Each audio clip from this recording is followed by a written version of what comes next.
If you're just starting in photography, let's talk about one of the most important things to learn. Speedlight. Check this out.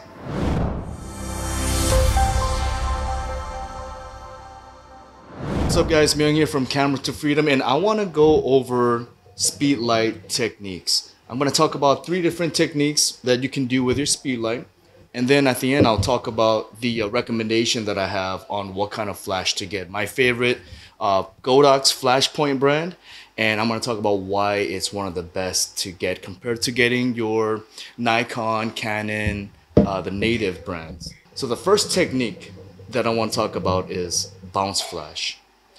So what you want to do is when you get your flash, as you can see, all the flashes that are coming out, they automatically stand in this mode, this angle right here. And what you want to do is you want to bounce flash to your subject. So if I'm photographing, if I'm at an event and I'm photographing a group of people in front of me, I don't necessarily want to directly flash on them, even though that's what it's primarily made for. I want to tilt it up and bounce the flash from the ceiling to my subject. You want to bounce it like as if you're playing pool, right? So if, let's say, the group of people or the person is just about, maybe 5 feet away from me, then you want to angle it a little bit tilting backwards, right? You want the light to go backwards so that it could have enough space to come down in an angle to your subject, right? So worst case scenario, let's say you tilt up but your face kind of going forward, it's not going to work, because just like playing pool, if this light goes far away to that 45 degrees angle and it bounces, it's going to come down at a 45 degrees angle and it's going to miss your mark. It's going to go way beyond the people that's just right in front of you. So depending on how far, what the distance is between you and them, you want to angle it so that way your light could bounce to their face. So I do enjoy taking photos in a straight up down technique, but my actual favorite angle is at a 45 degrees. So when you are taking a studio photography, for example, you always, most of the time, want your light at a 45 degrees angle. Just like how my light is hitting me right now. It gives you a light in one angle, and in the other side, it gives you like a nice little shadow, which kind of, brings out your subject, the dimension. If you watch movies, you're gonna notice that majority of the time, the light is at that kind of angle. It's just very pleasant. It's not right in front of your face. The light isn't like side of you, making this side really dark. It's just at a nice 45 degrees angle that you get a nice light on one side and a little bit of shadow on the other. So by simply just angling your flash backwards and then giving it a 45 degrees rear tilt flash, then the light will come out in a nice 45 degrees angle if your subject is, 5 feet, just kind of close to you. Let's say you're photographing a husband and wife dancing their first dance, and they're kind of in a far distance away, and you don't really want to go right in front of them, so that you could have a little distance so you can let other people watch them dance and you're not all over in front of their face, ruining it, which I do notice that some photographers and videographers would do that. They would just get in their face and just like put the camera in front of it. That's a whole different story to talk about. But anyways, that's when you can angle forward. So you just kind of have to like play with it. As if you're, like I said, playing pool. If they're at a certain degrees and you kind of angle your light, that way you kind of measure, will it hit them? It doesn't have to be perfect, but just somewhere in that area. So that is bounce flash. Ceiling now. Sometimes the ceiling is black or it's a really dark color, it's made out of wood, and if that's the case, it's not going to bounce that well. So you have to I would use a wall. So most of the time, the walls are painted white. There's a curtain, there's something lighter than, sometimes a dark ceiling. So then you could simply just angle towards that wall and then try to bounce from that side to your subject. So that's a really cool technique, and the lights, they come out super soft, very pleasant to work with. Some of the flashes, like for example, my Nikon SB900 comes with a little card, just like this. Right, so this card allows me to bounce my light, but a lot of times if I was to bounce my light and they're too close to me, the bounce will cause a very strong shadow underneath. So, right, I mean, you could, like I said, you can tilt it backwards to make it come back at a 45 degrees angle to get rid of most of that shadow. But let's just say you like that look. It gives you an option to have different kind of light scenario. You could pop out this white card, so most of the light will bounce up, but a small amount of light will bounce from the white card forward. So that will help get rid of some of the shadows that it creates underneath the nose, underneath the chin. So that's very helpful. And just a quick note, you notice that this little thing popped out, this little white plastic thing popped out. This is for when you are shooting wide angle. If you have a super wide angle lens, this kind of magnifies the flash to spread even wider. Bounce flash is definitely important, and I recommend bouncing the light first when you are shooting in an environment like a room, a reception room, a ballroom, somewhere that needs light. The second technique is obviously the straightforward flash. And the straightforward flash, like this last event that I was photographing at, like I said, the ceiling was all black. So I couldn't bounce. And it was such a big area, the walls were so far away, I couldn't really even bounce it to the side either. So I had to aim my flash straight forward. Personally, it's not my favorite kind of look, but it's not a horrible look either. One thing I don't like about it is that it doesn't create that much shadows around the face, so it doesn't really contour the shape. But if you got nothing else, then that's what you have to do.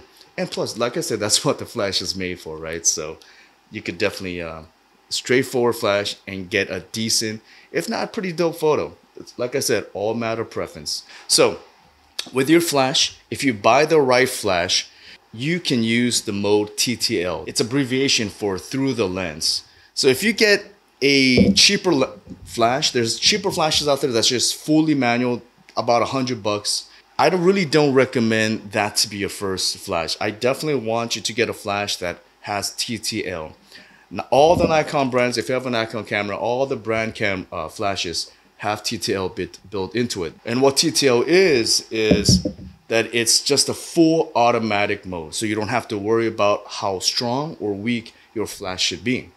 So it will technically flash real quick so that your lens, your camera could see how the exposure is. And then the second one that it'll pop will have the right amount of power, right amount of flash to make sure that your photo is lit up properly. Now, just like any automatic mode, like as if you're shooting fully automatic camera, fully automatic anything, I mean, it's not perfect, right? It's its own AI. It's not a perfect mode, and sometimes you just don't get the photos or the lighting that you're really looking for. And that's why we have manual mode, and that's what's so fun about photography. Full manual mode. So first off, try with TTL. You could use TTL facing straight forward. You could TTL bouncing.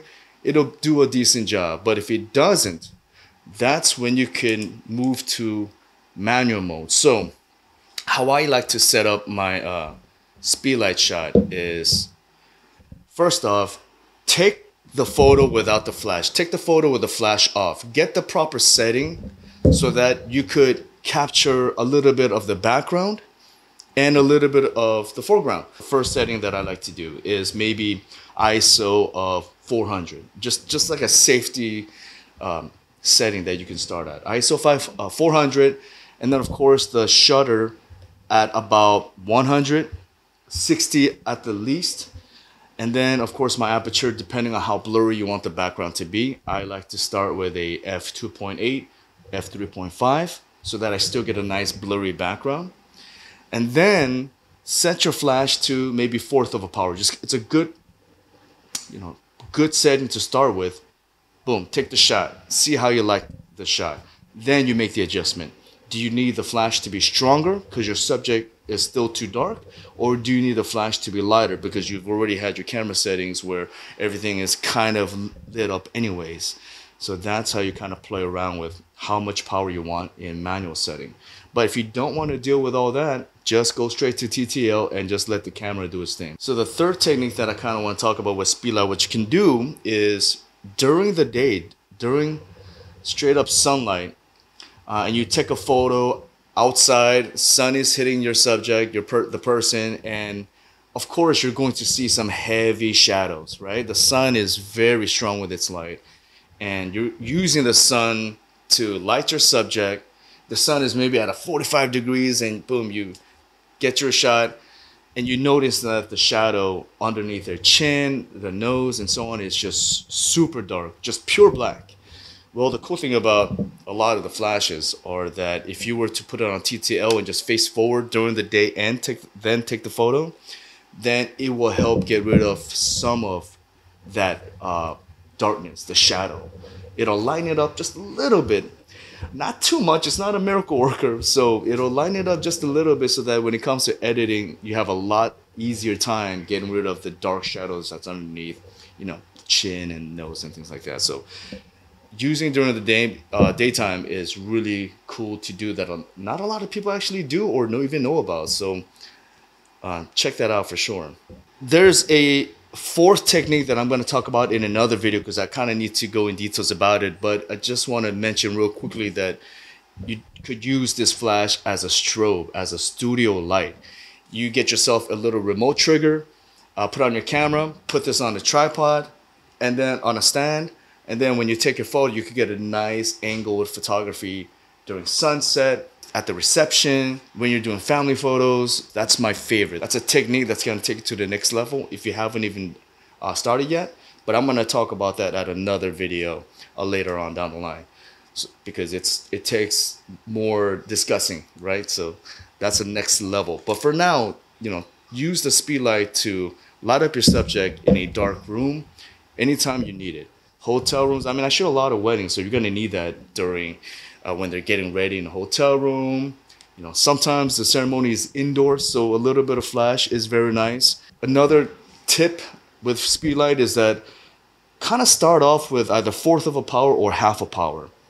If you could get away with just using less power, then it's going to drain your battery a lot less, and the refresh rate of that flash is going to be quicker, so that way you could shoot a lot faster. So I've used many different speedlights over my 18 years of shooting. I always say 18 years, it's a long time. And I personally am not a big fan of the brand flash, right? The Nikon flashes, the Canon flashes, a lot of them don't even have high-speed sync, which means using your flash at, you know, 1/1000th of a second shutter, 2,000, 3,000. Regular Nikon flashes like this could only use up to 200th of a shutter. So if you go beyond that, then you can't use it. So high-speed sync is something you can do during the day, which is another tutorial that I'm going to go over later because we kind of have to talk more into details. But anyways, I recommend the Flashpoint Godox. There are two different names. One is sold by Adorama, one is by Amazon. I'm going to put the Amazon link below, but they're exactly the same flash, just with a different sticker on it. The Godox flash are my absolute favorite flash. They have hacked into Nikon, Canon, Sony. They have it for all the cameras. They figure them out and they give you TTL, fully automatic mode. And they are super cheap compared to the Nikon brands, compared to the Canon brands. They go all the way up to like $500, I think, around there. I haven't checked the price in a while. But you could get this guy for, I think, about a little over $200. They also have a built-in lithium battery. These batteries, they're so good. Fast to charge. They last a long time compared to the AA batteries that I always seem to just kind of break. With AA batteries, if one of your battery is bad, then it doesn't work. Then they're all bad. So like all four has to be perfect all the time. And I don't know. I just don't feel. I feel like they just kind of go bad very easily. Thus, we have a bunch of AA rechargeable batteries, and they're cheap too, right? But they're very stable, and they're so strong that your refresh rate, your flash, the speed of your flash, in case you want to just snap away, is a lot faster. And you could just buy more batteries too. They charge up using a USB-C, and you know, I really like that. The best part about Flashpoint Godox light system is that they have every kind of light. They have a very cheap manual one. This one is the manual one, right? It's just got a couple of buttons in the back. It doesn't have TTL, but it will trigger off if you want to do multiple flashes. The reason why I love this particular flash is because look at that, it just looks cool. It's a circular top. The light is evenly distributed, you know, It's very nicely built. The quality is very solid. But best of all, these flashes have built-in transmitters. So if it didn't have a transmitter, I would use this transmitter. They're all in the same family. This transmitter, they're all in the same family. So I would have this on top of my camera. Then I could have this at an angle, and I will strobe flash at an angle, right, to get some creative photography. This has built-in transmitters, so if you get multiple of these, or even get a manual flash like this, a cheaper one, you could use it to control the power of this flash. So let's say you have this flash at an angle somewhere, right? You could use this to control the power output of that flash, and then when you take the photo, it'll trigger this flash to go off. So that's really cool. And on top of that, not just this flash, it will also trigger they're all in their same family. Their 200 Evolve 200. That's a 200 watt, which to me, I use this connected to a huge softbox, and it's strong enough to get awesome, strong light during the day. You know, for big family photos, it triggers that off. This little trigger triggers all of them. Right, so that's really cool. And I have a 600 watt strobe light, mono light. I'll do the same thing and control that as well. So it's in this one just awesome family of lights, and they just all work together. They're one of the lowest price, and the quality is so good. And there's so many YouTubers out there and professional photographers out there that use the same system because it's just the best deal. And yeah, I highly recommend them. I'll put the Amazon link below if you want to check it out. And if you do purchase a light from my link, I definitely appreciate it. I get a small little percentage from that affiliate link. So it's definitely cool when you do that for me. If you have any questions about speedlights or light photography, just leave a comment below. I will reply 100%. If you watch this all the way to the end, thank you so much. And I will see you next time.